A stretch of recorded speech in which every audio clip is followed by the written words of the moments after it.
మరి pain management ఏదైతే ఉందో అది పెయిన్‌ఫుల్‌గా ఉంటుందా సార్? లేకపోతే నార్మల్‌గానే ఉంటుందా?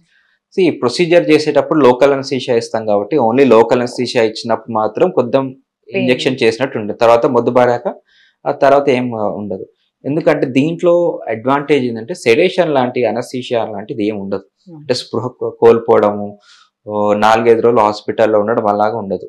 1 అవర్ ట్రీట్మెంట్ లాగా ఉంటుంది. తర్వాత ఒక 1 అవర్ అబ్జర్వేషన్ చేసుకొని సేమ్ డే ఇంటికి కూడా వెళ్ళిపోవచ్చు.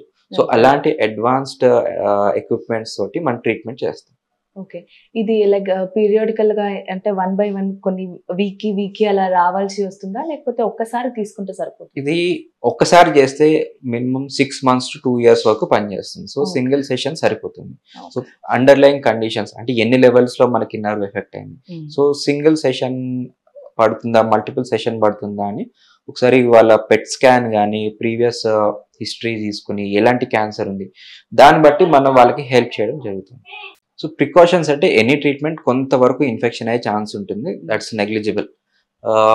బేసిక్‌గా ఏ భాగంలో వాళ్ళు క్యాన్సర్‌తో నొప్పితో బాధపడుతున్నారు. అంటే కడుపులోన, పేగుల దగ్గర ఆర్ హ్మ్. కాళ్ళ దగ్గర, మెడ దగ్గర. సో, ఆ భాగం బట్టి వాళ్ళకి రిస్క్ అనాలిసిస్ చెప్పడం జరుగుతుంది. సో, ఒకవేళ యూజువల్ చూసేది స్టమక్ క్యాన్సర్ గాని, ప్యాంక్రియాస్ ఇలా ఉంటుందనుకోండి. కొంతమందికి మోషన్స్ అయ్యే ఛాన్స్ ఉంటుంది. కొంతకాలం ఒక ట్రాన్సిస్టర్ టైమ్. లైక్ మేబీ ఒక 1 వీక్, 10 డేస్ వరకు కొంచెం మోషన్ లాగా వస్తుంది. ఆర్ డంపింగ్ సిండ్రోమ్ అంటాం. హ్మ్. తినంగానే మళ్ళీ మోషన్ రావడం. సో, హ్మ్. కొంతమందికి అట్లా వచ్చే అవకాశం ఉంటుంది. ఆర్ ఆహ్, ఇన్ఫెక్షన్ గాని దీస్ ఆర్ స్మాల్ థింగ్స్ ఉంటాయి. బట్ మేజర్‌గా వరీ అవ్వాల్సింది ఏం లేదు. ఆ క్యాన్సర్ పెయిన్‌తో పోలిస్తే కాంప్లికేషన్స్ గాని, సైడ్ ఎఫెక్ట్స్ చాలా చిన్నవే అయిపోతాయి.